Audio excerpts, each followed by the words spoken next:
Hello friends, I am CA Rajiv Arora. With your help and active support, we have already put more than 50 videos on our YouTube channel CA Plus, short and long videos.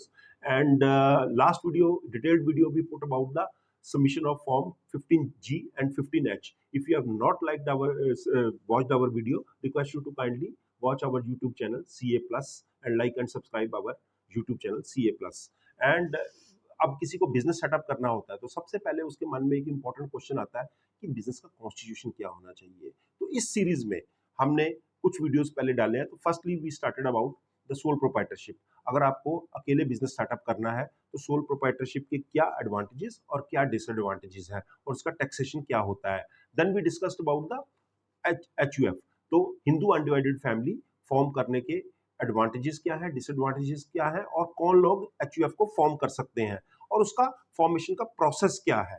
Then we discussed about the partnership form कि अगर आपको business दो या दो से ज्यादा लोगों को बिजनेस सेटअप करना है तो कैसे आप पार्टनरशिप फॉर्म में बिजनेस सेटअप कर सकते हैं। और partnership form is governed by partnership form act 1932 और उसका प्रोसेस क्या है और उसकी टैक्सेशन क्या है और उसमें किस तरह के एडवांटेजेस और डिसएडवांटेजेस हैं। Now we are going to discuss about the LLP। अब कोई भी जो बिजनेस सेटअप करता है तो उसको अगर LLP से बिजनेस फॉर्म करना है तो कैसे करना है।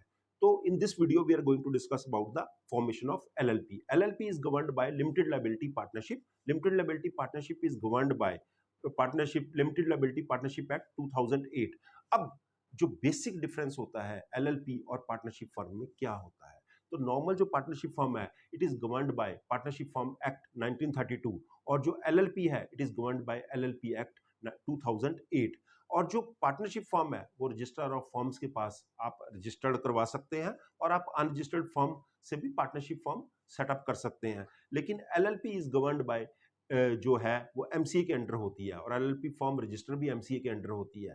तो this is the basic difference between LLP and a partnership firm.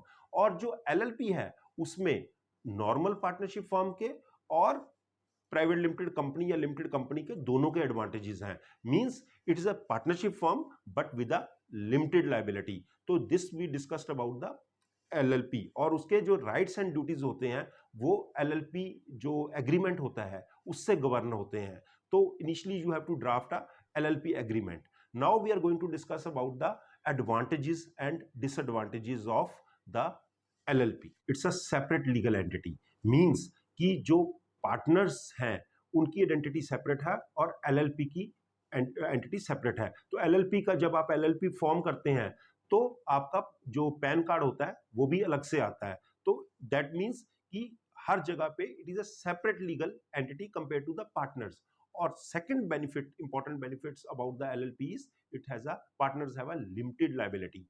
Partner ने जो भी कुछ कंट्रीब्यूट किया है their liability is limited up to that extent. और अगर कल को सपोज कीजिए कंपनी किसी वजह से LLP लिमिटेड लायबिलिटी पार्टनरशिप का वाइंडिंग अप होता है तो जो फर्म के एसेट्स हैं उन्हीं को बेच के जो क्रेडिटर्स हैं या जो और देनदार हैं उनकी पेमेंट की जाती है। तो दैट मीन्स पार्टनर्स की liability is limited up to the assets of the firm. और सेकंड है, third important point is cost of formation. अब जो cost of formation of LLP is comparatively low compare to a private limited and a limited company. और जो इस fourth important point is इसकी compliances. It has a less compliances compare to a private limited and a limited company because आपको साल में annual return एक file करनी होती है।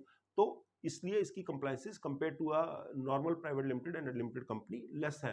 And five is no minimum capital. इसमें जो मिनिमम कैपिटल का क्लॉज है वो नहीं है। तो आप किसी भी स्मॉल अमाउंट ऑफ कैपिटल से आप अपनी LLP को फॉर्म कर सकते हैं। अब major we have discussed about the advantages, now I am going to take up the disadvantages। अब सबसे इंपॉर्टेंट जो एक डिसएडवांटेज ये है कि आपने LLP फॉर्म तो कर ली और आपकी LLP में कुछ बिजनेस नहीं हुआ या आपका बहुत कम बिजनेस हुआ तो भी आपको इसकी MCA में एनुअल कंप्लायंसेस एनुअल रिपोर्ट वगैरह फाइल करनी है। अगर आप इसको फाइल नहीं करेंगे तो there is a penalty involve to it. तो इस चीज का आपको खास ध्यान रखना है। Second is winding up. अगर LLP आपने फॉर्म कर ली और कल को आप LLP को वाइंड अप करना चाहते हैं तो उस केस में कल को सपोज कीजिए कोई एक दोनों में से एक पार्टनर्स की डेथ हो गई या वो उस बिजनेस से आउट हो गया तो मैक्सिमम 6 मंथ्स के अंदर आपको उसको दूसरे पार्टनर के साथ रिप्लेस करना है, otherwise it can be winded up. और थर्ड इंपॉर्टेंट इज, जो मेजर मेरे को लगता है पॉइंट, वो है डिफिकल्ट टू रेज कैपिटल। अब आपने एलएलपी तो फॉर्म कर ली और आप चाहते हैं कि प्राइवेट इक्विटी या वेंचर फंडिंग रेज करना चाहते हैं, तो उसमें आपको उनको जो शेयर एलोकेट करना होता है, अनलाइक अ प्राइवेट लिमिटेड और लिमिटेड कंपनी जहां पे आप directors are separate from a shareholders, आप उनको कुछ शेयर इक्विटी होल्ड दे सकते हैं, स्टेक दे सकते हैं। एलएलपी के केस में आपको उनको जो है आप पार्टनर्स ही इंट्रोड्यूस करना पड़ेगा, तो एक सबसे बड़ा डिसएडवांटेज है एलएलपी फॉर्म करने का। Now we are going to discuss about the process of formation of a LLP. सबसे पहले मिनिमम 2 पार्टनर्स चाहिए और maximum there can be n number of partners. अब जब 2 पार्टनर्स आइडेंटिफाई हो गए, क्योंकि जो एलएलपी है वो एमसीए के ऊपर उसकी सारी फॉर्मेलिटीज फाइल होती है और सारा प्रोसेस ऑनलाइन है, तो आपको सबसे पहले डिजिटल सिग्नेचर चाहिए। तो जो भी पार्टनर्स आप इंट्रोड्यूस कर रहे हैं, आपको सबसे पहले उनके केवाईसी लेने हैं और केवाईसी के बेसिस पे उनका मतलब पैन कार्ड, आधार कार्ड, उनका एड्रेस प्रूफ और उनका photograph, email ID and phone number, उसके बेसिस पे आपको उनके डिजिटल सिग्नेचर बनवाने हैं, या उसके डिजिटल सिग्नेचर सबसे पहले बनेंगे और क्लास 3 डिजिटल सिग्नेचर बनेंगे। उसके बाद आपको apply DPIN, designated partner identification number, तो वो उन पार्टनर्स का आपको लेना है। थर्ड इज आपको रन फॉर्म। तो सबसे पहले आपको, जब आप एलएलपी बनाते हैं तो आपको नाम फर्म का रखना है। जैसे हम अब घर में बच्चा होता है तो हम उसका नामकरण करते हैं, वैसे ही अगर आपको एलएलपी को फॉर्म करना है तो आपको उसका नाम क्या रखेंगे तो वो डिसाइड करना है। तो आप कोई भी 2 नाम प्रपोज कर सकते हैं, और आप नाम रखने से पहले आप एमसीए के पोर्टल पे जाके चेक भी कर सकते हैं कि इस नाम से ऑलरेडी कोई फर्म या कोई प्राइवेट लिमिटेड कंपनी या लिमिटेड कंपनी नहीं है, या ये जो नाम है किसी ट्रेडमार्क का इन्फ्रिंजमेंट तो नहीं है, या सेंट्रल गवर्नमेंट के द्वारा प्रोहिबिट तो नहीं किया गया ये पर्टिकुलर नाम। तो आप बेसिक अपना ड्यू डिलिजेंस करके तो अपना नाम, 2 नाम आप प्रपोज कर सकते हैं। उसके बाद एमसीए को अगर लगता है, जब आपने रन फॉर्म फाइल किया तो एमसीए को लगता है कि अगर they are okay with it तो they will approve 1 name, and अगर उनको लगता है कि कोई ऑब्जेक्ट इशू है उसमें तो they will raise a objection, और आपको विद इन 15 डेज दोबारा से 2 नाम प्रपोज करने हैं। तो once the name is allocated to you, उसके बाद आपको फ्लिप फॉर्म फाइल करना है जिसमें कि सारा इनकॉर्पोरेशन का प्रोसेस एलएलपी का है। तो आपका जो एलएलपी एग्रीमेंट है, it is form filed in form 3, और उसके बाद जो एक फॉर्म 5 होता है वो होता है notice for change in the name. और similarly form 17 is from when you are converting your normal partnership into a LLP, form 17 is filed, and form 18 is when you are converting into private limited company into a limited company. So this we have discussed about the broadly we discussed about the formation of LLP, और ये सारा process MCA में online होता है और इसमें जो requisite fees है वो आपको साथ के साथ पे करनी होती है।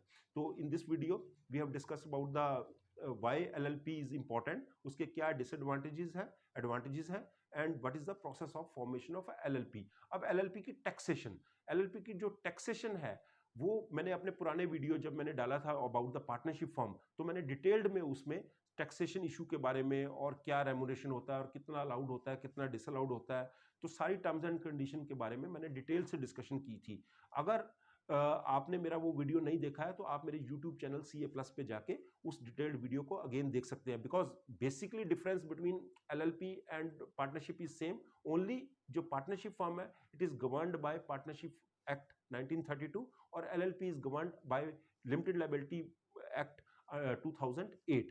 तो बेसिकली टैक्सेशन जो है LLP के वो है 30% plus health and education cess, और अगर आपका टोटल इनकम 1 करोड़ से ऊपर है तो उसमें जो सरचार्ज है वो है 12%।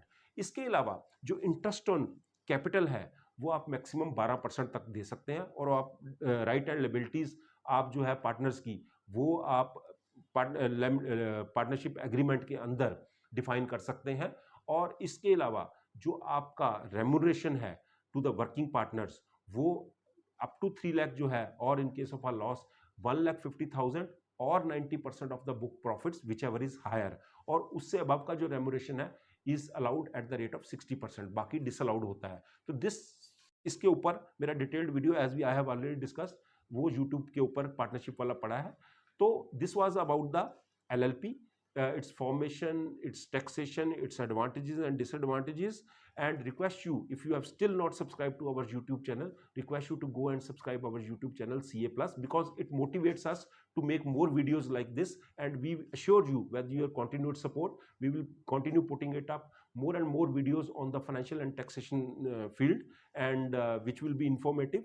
And we are also putting short reels also, because Facebook pay or Insta pay or YouTube pay short videos also is there, and उसमें maximum duration 1 minute की रहती है, तो whatever we could cover within 1 minute we are covering there also, and detailed videos also we are putting at a frequent intervals. Thanks for your support. Thank you.